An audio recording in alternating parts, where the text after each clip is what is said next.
नमस्कार, मैं हूं निकिता और आप देख रहे हैं सत्य हिंदी। एक नजर डालते हैं अब तक की सुर्खियों पर। आरएसएस की तारीफ पर दिग्विजय सिंह विवादों में। दिग्विजय सिंह को मिला शशि थरूर का समर्थन। थरूर बोले संगठन मजबूत होना चाहिए।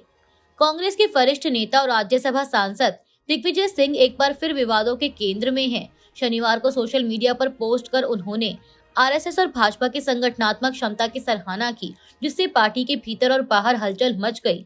दिग्विजय सिंह ने प्रधानमंत्री मोदी की एक पुरानी तस्वीर साझा करते हुए लिखा कि कैसे एक साधारण कार्यकर्ता संगठन की ताकत से मुख्यमंत्री और प्रधानमंत्री बन सकता है।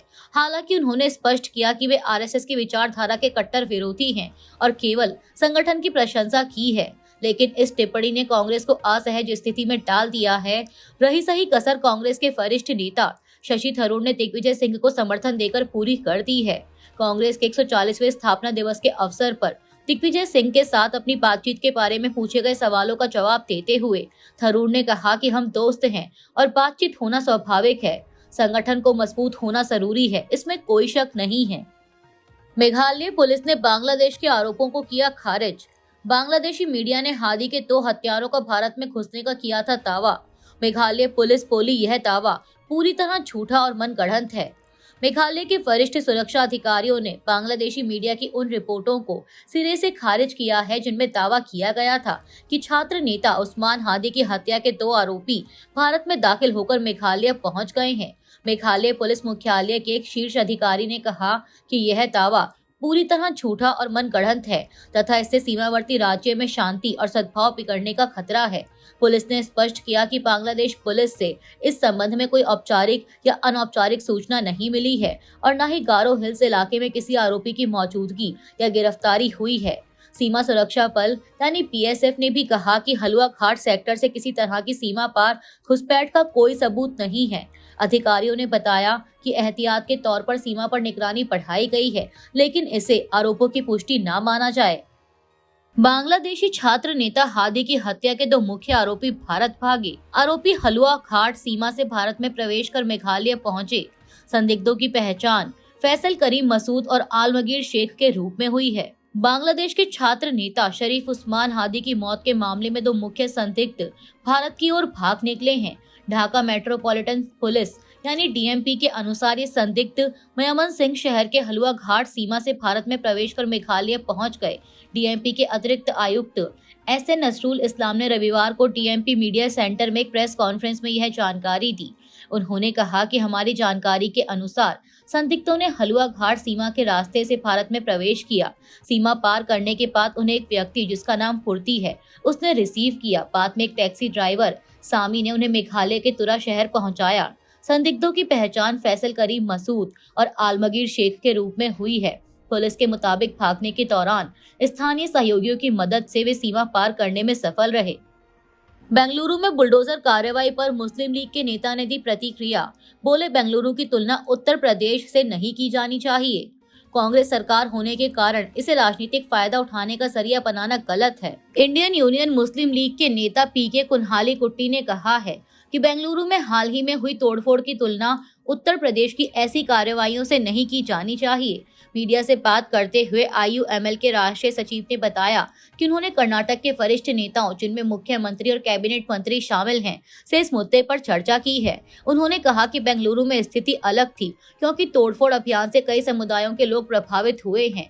कुन्हाली कुट्टी के अनुसार राज्य सरकार ने आश्वासन दिया है कि जिन परिवारों के घर टूटे हैं उन्हें दोबारा बसाया जाएगा और पर्याप्त पुनर्वास पैकेज दिया जाएगा। उन्होंने इस मुद्दे के राजनीतिकरण की आलोचना करते हुए कहा कि कांग्रेस सरकार होने के कारण इसे राजनीतिक फायदा उठाने का जरिया बनाना गलत है। गौरतलब है कि पिछले हफ्ते बेंगलुरु के कोगिलू गांव में 200 से ज्यादा घर गिराए गए थे। टीएमसी का इलेक्शन कमीशन ऑफ इंडिया पर बुजुर्ग और दिव्यांग वोटरों से अमानवीय व्यवहार का आरोप। ऐसे अनमैप्ड मतदाताओं को दूर के कैंप में बुलाना अमानवीय। टीएमसी ने 1.36 करोड़ वोटरों की सुनवाई का डेटा पब्लिक करने की मांग की। टीएमसी ने रविवार को आरोप लगाया कि भारतीय चुनाव आयोग स्पेशल इंटेंसिव रिवीजन के तहत बुजुर्ग, बीमार और दिव्यांग वोटरों को उनके घरों से दूर कैंपों में सुनवाई के लिए बुला रहा है, जबकि वेरिफिकेशन के लिए अधिकारियों को उनके घर भेजा जाना चाहिए था। टीएमसी सांसद पार्थ भौमिक ने प्रेस कॉन्फ्रेंस में कहा कि अनमैप्ड श्रेणी में रखे गए कई बुजुर्ग और अस्वस्थ लोगों को 27 दिसंबर से शुरू हुई सुनवाई के लिए बुलाया गया, जो अमानवीय है। उन्होंने कहा कि पहले इलेक्शन कमीशन ऑफ इंडिया ऐसे मामलों में घर जाकर जांच करता था। वरिष्ठ मंत्री शशि पांडा ने भी इस रवैये की निंदा करते हुए कहा कि 85 वर्ष की उम्र सीमा के लिए घर पर सुनवाई की व्यवस्था होनी चाहिए। टीएमसी ने यह भी सवाल उठाया कि 1.36 करोड़ लोगों को किन आधारों पर सुनवाई के लिए बुलाया गया है और इसकी पूरी जानकारी सार्वजनिक करने की मांग की। ऑपरेशन सिंदूर, पाकिस्तान के राष्ट्रपति को बंकर में जाने की मिली थी सलाह। पाकिस्तान के राष्ट्रपति आसिफ अली जरदारी ने किया खुलासा। उनके मिलिट्री सेक्रेटरी ने बताया था कि भारत ने सटीक हमले शुरू कर दिए हैं। 22 अप्रैल को जम्मू कश्मीर के पहलगाम में हुए आतंकी हमले के बाद भारत की सैन्य कार्रवाई से पाकिस्तान के शीर्ष नेतृत्व में गहरी चिंता फैल गई थी। इंडिया टुडे की एक रिपोर्ट के मुताबिक पाकिस्तान के राष्ट्रपति आसिफ अली जरदारी ने खुलासा किया कि मई में तनाव बढ़ने के दौरान उन्हें बंकर में शरण लेने की सलाह दी गई थी, लेकिन उन्होंने इससे इनकार कर दिया। एक सार्वजनिक कार्यक्रम में जरदारी ने बताया कि उनके मिलिट्री सेक्रेटरी ने उन्हें बताया था कि भारत ने ऑपरेशन सिंदूर के तहत सटीक हमले शुरू कर दिए हैं और युद्ध जैसी स्थिति बन गई है। भारत ने 7 मई को पाकिस्तानी सैन्य ठिकानों और पाकिस्तान व पीओके में स्थित 9 आतंकी शिविरों को निशाना बनाया था। इसके बाद सीमा पर गोलीबारी बढ़ी, जिससे बड़े सैन्य टकराव का खतरा पैदा हो गया। हालात तब शांत हुए जब पाकिस्तान के सैन्य अधिकारियों ने युद्ध विराम का प्रस्ताव रखा, जिसे भारत ने स्वीकार कर लिया। पाकिस्तान ने पहली बार माना कि ऑपरेशन सिंदूर में सैन्य ठिकानों को नुकसान हुआ। विदेश मंत्री इसहाक डार ने दी जानकारी। भारत ने रावलपिंडी के चकला स्थित नूर खान एयरबेस को निशाना बनाया था। पाकिस्तानी सरकार ने पहली बार सार्वजनिक रूप से स्वीकार किया है कि मई में भारत द्वारा चलाए गए ऑपरेशन सिंदूर के दौरान उसके सैन्य ठिकानों को नुकसान पहुंचा था। हिंदुस्तान टाइम्स की एक रिपोर्ट के मुताबिक पाकिस्तान के उप प्रधानमंत्री और विदेश मंत्री इसहाक डार ने बताया कि भारत ने रावलपिंडी के चकला स्थित नूर खान एयरबेस को निशाना बनाया, जिसमें सैन्य ठिकाने को नुकसान हुआ और कुछ जवान घायल हुए। डार के मुताबिक भारत ने 36 घंटे में कम से कम 80 ड्रोन भेजे, जिनमें से 79 को रोक लिया गया, जबकि एक ड्रोन ने नुकसान पहुंचाया। यह कार्रवाई 22 अप्रैल को पहलगाम आतंकी हमले में 26 नागरिकों की मौत के जवाब में की गई थी। सैटेलाइट तस्वीरों में भी पाकिस्तानी एयरबेस को भारी नुकसान की पुष्टि हुई है। अरावली की नई परिभाषा पर जयराम रमेश के 4 सवाल।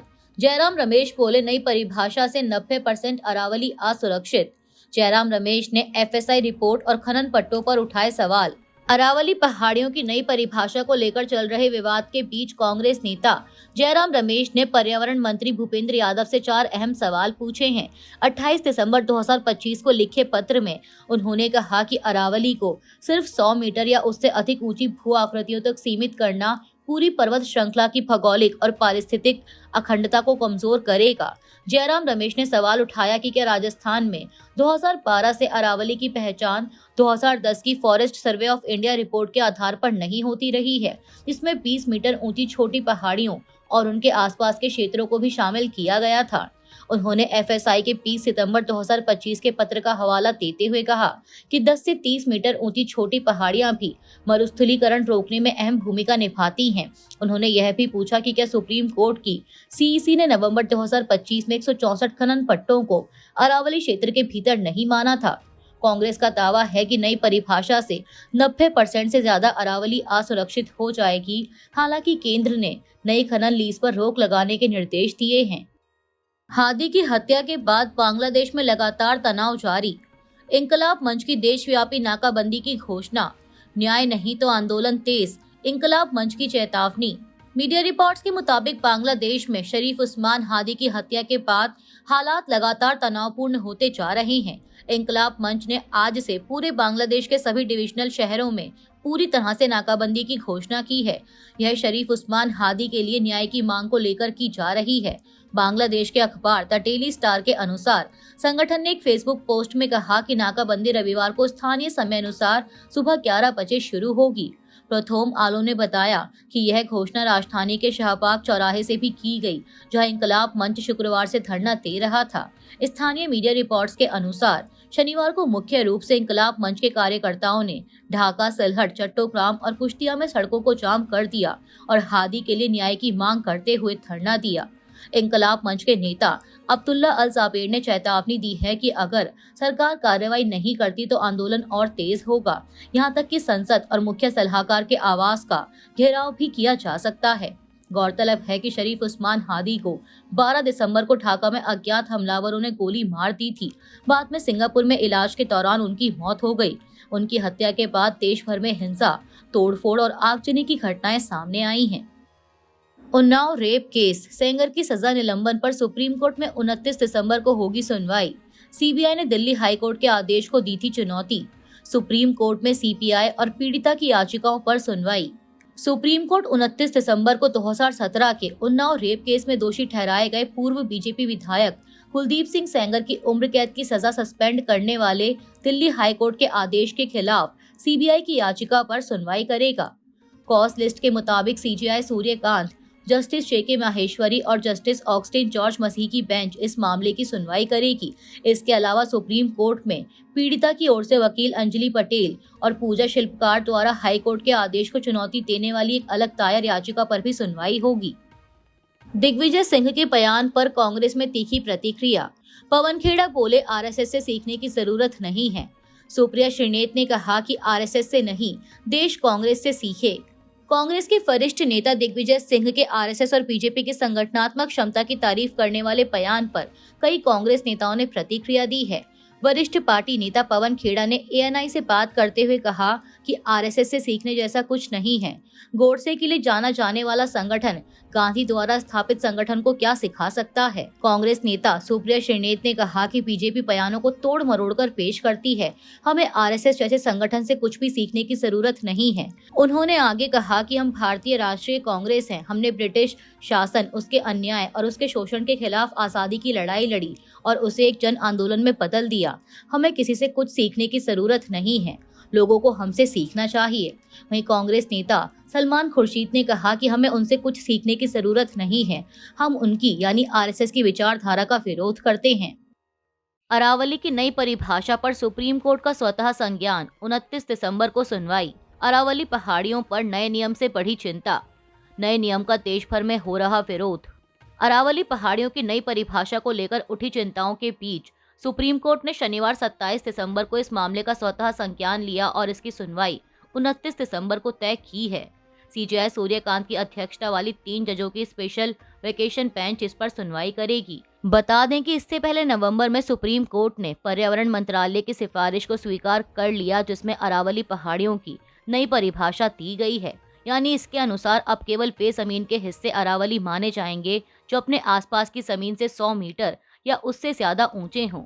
इस फैसले से पर्यावरण विशेषज्ञ चिंतित हैं कि अरावली के बड़े हिस्से की सुरक्षा खत्म हो जाएगी और खनन बढ़ सकता है।